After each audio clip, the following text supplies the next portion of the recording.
CNN Chile y BCI Corporate and Investment Banking presentan Mirada Financiera.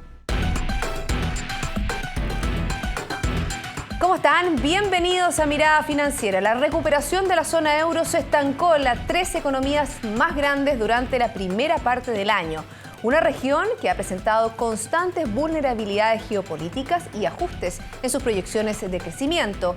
Estos factores ponen presión sobre el Banco Central Europeo para inyectar nuevos estímulos. ¿Cuál es el panorama para Europa en el segundo semestre? Se lo preguntamos a Antonio Moncado, economista de BCI Estudios. Antonio, ¿cómo estás? Muy bien, Paulina, muchas gracias.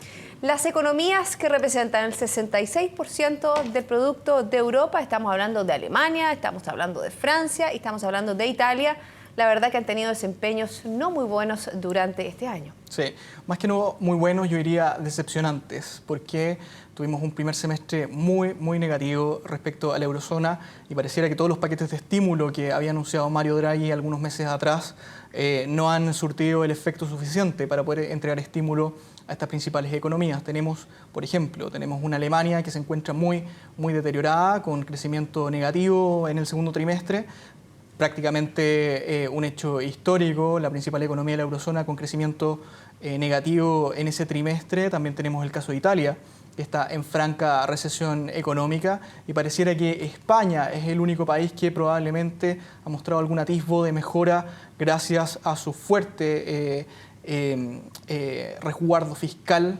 en lo último, lo que le ha permitido mostrar algunas positivas cifras, incluso incrementos en el número de ocupados en los últimos datos. Exactamente, porque Francia sigue la línea, ¿no es cierto?, de los que tú mencionabas, de Alemania y también de Italia. El gobierno de François Hollande no ha hecho las reformas estructurales, por ejemplo, para flexibilizar el mercado laboral, para aumentar, ¿no es cierto?, el crecimiento económico de una nación que está también a punto de caer en recesión.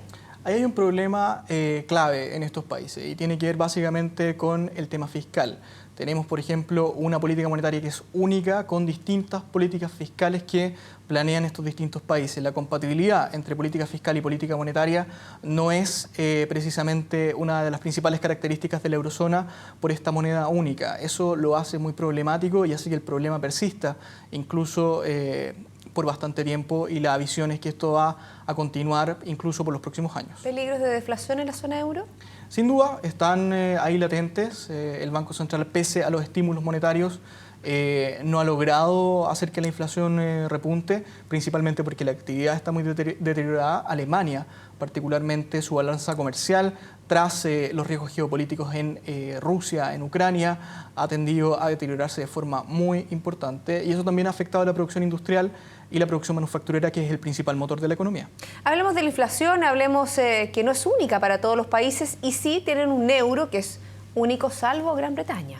Sí, ese es uno de los principales problemas del Banco Central Europeo, que tiene que implementar una política monetaria que es única, con distintos tipos de inflación, una heterogeneidad en las cifras de inflación de los distintos países del Eurogrupo. Esa es otra de las características que plantea que este escenario de dificultad económica en la eurozona va a prolongarse por un muy buen tiempo. ¿Y eso hace más difícil la toma de, por ejemplo, de otras medidas de ajuste, de un relajamiento cuantitativo al estilo de la Reserva Federal en Europa? Más allá que estímulos cuantitativos coyunturales, lo que necesita Europa hoy día es un fuerte ordenamiento fiscal. Por ejemplo, los países de la eurozona tienen un déficit estructural de balance que, para poder llegar a ese nivel tendencial, tendrían que tener varios años, estoy hablando de 5 o 7 años de superávit fiscal, todos los países del Eurogrupo, para recién ordenar el puzzle en términos fiscales. Estamos hablando del Tratado de Maastricht, que establece, ¿no es cierto?, que el déficit fiscal no puede llegar al 3%. Estamos hablando del tratado, pero además estamos hablando de que los esfuerzos en política fiscal que han hecho los países pareciera que no han sido suficientes. El caso de España es un ejemplo, porque ha implementado políticas fiscales muy estrictas y eso ha entregado algún atisbo de mayor actividad en su economía. Pero el panorama para Europa sigue muy negativo y seguirá así por los próximos 5 años. Tú hablas de déficit fiscal y, por ejemplo, tenemos Francia, que no ha controlado el gasto público, que llega al 56% de su Producto Interno Bruto. Otro de los temas, ¿no es cierto?, que tiene que ver con la zona euro es el alto desempleo. Sobre todo España, que ha logrado reducir su déficit fiscal, no ha logrado reducir De igual manera, todo lo que es el desempleo. La tasa de desempleo es un hecho que preocupa.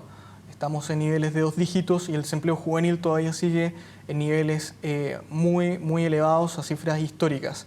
Eso es un problema que la eurozona va a tener que resolver en los próximos años, básicamente implementando planes de estímulo enfocados a ese sector en particular. Una recuperación complicada es la que viven los países en Europa. Vamos a estar atentos, por supuesto, a lo que sigue pasando en los próximos meses. Así es. Antonio, muchas gracias por Muchas habernos gracias acompañado. Gracias a ti.